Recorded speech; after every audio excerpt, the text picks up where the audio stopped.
My name is Jenny. Today I'm going to be giving you my reflections on our week 4. This is my week 4 review. Um, I have written down a few things because I kind of wanted to keep this one a little bit shorter. Last time, the video ran a little long, so we're going to try to keep this short and sweet. A few of the things I wanted to go over is cool math games. I didn't quite see that on the list, but there's so many different things that it was kind of hard to read all of them. Um, but I don't recall seeing it. However, my kids have actually used this in class. Um, the teacher's like, hey, go home and play cool math games. My kids love it. I'm like, hey, mom, can we play cool math games? Anything that gets you interested in math is good in my book. PBS, I wrote down pbs.org. PBS is a very good resource, I feel like. There's several different mentionings for PBS. I even noticed on one of the sites that connected to PBS is that Crash Course videos. I love Crash Course, okay? Crash Course is very informative. It helps me to remember different things. It had psychology, it had science, it has different, there's I think sociology, probably geography, I'm not sure. But there's different courses, and those guys kind of like help bring things to life, and it does it in a fun way, kind of in an animated way. Probably that would be good for kids too, because anything to kind of keep their attention. I noticed that the Khan Academy is on there quite a bit. My daughters use that. I think my son has probably used that a lot, so I feel like that's probably a good resource. I noticed Google Chrome, or sorry, Google Classroom.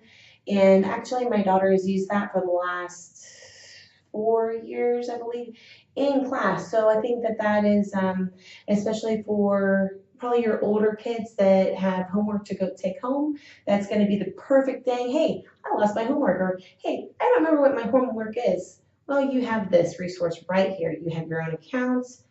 Um, and so I think that it works out pretty good. The Google Earth, I've checked that out just one time on my own, just because it's like, oh, hey, why not? So I think a lot of the Google resources are probably pretty good. Um, One thing that I have used for another class is the PHET. It's phet.colorado.edu. It has a lot of simulations, different math simulations, not math. I don't think there might be some math if I remember, but different science. I think it's more science than anything. It's got physics, biology, just different things. And it has they're like different labs and stuff, and it's kind of eye opening. There was one for greenhouse like the greenhouse effect, like, so there's different labs on there, so it kind of makes science more fun. My daughter says that she's actually used that, and her teacher used that in one of her classes in middle school. So it's actually really very fun. I enjoyed it. Sometimes I just play on there for fun. My son was playing with it, using it, just because he's like, oh, that looks cool, let me try it out. So if you want to get kids interested in science a little bit more, that might be good. And NASA is always a resource that I use, especially for science. I mean, it's NASA. Um, Other things that I wasn't quite sure about was the photomath.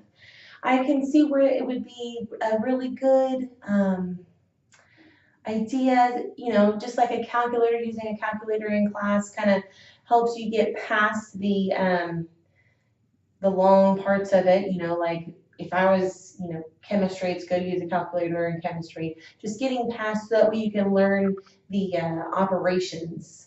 And so getting past the math part, you don't have to think about that, but you can concentrate on the operations. That's good. However, I'm not sure if I like that. I think it could be a good tool and for children to um, check their answers, maybe if they don't know a different way to check answers. I've almost always checked my answers. If I'm not sure, I reverse my process and make sure that, hey, this is right. So, but I think that would be a faster way to, like, oh, this is a really hard problem, I'm not quite sure. Maybe they can, check. Okay, yeah, my outcome was correct. So as long as they show their work, I suppose, then that might be an okay. The Quizlets, I think you need to use those with caution, because they are created by people, and people, terror is human. We're human. So I think that they could be a good resource. However, I think you have to make sure, hey, let's use this as a study guide, and we're going to create this one in class, or something, or maybe the teacher creates it, to make sure that you're not, getting somebody else that has some weird, crazy answer, and you're not studying the wrong answers and learning the wrong answers to begin with. Some other the resources I noticed was the Ed Week. I liked that there was I think there was an article in there about YouTube. I think that was that one. Maybe that was the Education World. Either way, both of those I think have great, great resources for teachers, just to have ideas or what have you. And I don't remember if I talked about the Scholastic website. We all know that Scholastic is good. We've grown up with it. Scholastic books, book fairs, blah, blah, blah. So I think that I also, I feel like that's a reputable place to go. So with that being said, we really have to make sure that we're discerning what is acceptable for us to use in our classroom, and kind of help our children to understand what is acceptable to use to, especially in the terms of YouTube. And so we just kind of have to help our students to understand what is reputable and like acceptable, and how to say, hey, that is not okay, and this is. So we probably have to try to make sure that we let our children understand that before we just kind of set them loose. That being said, that's all I have. Thank you, and you guys have a great day.